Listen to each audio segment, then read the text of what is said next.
how to fix Monopoly Go error occurred. So we want to exit out of Monopoly Go.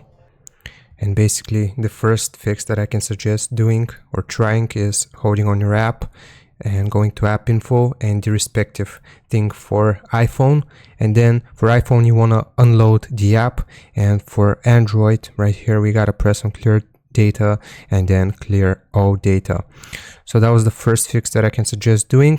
And then the next fix for both iPhone users, iOS users, and Android users is simply deleting the app altogether. So uninstalling for Android, deleting the app on iPhone, and then reinstalling it.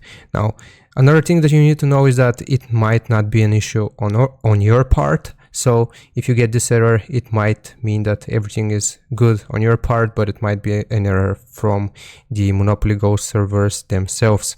So hope this helps. Hope this was informative. Don't forget to like and sub, and I'll see you next time.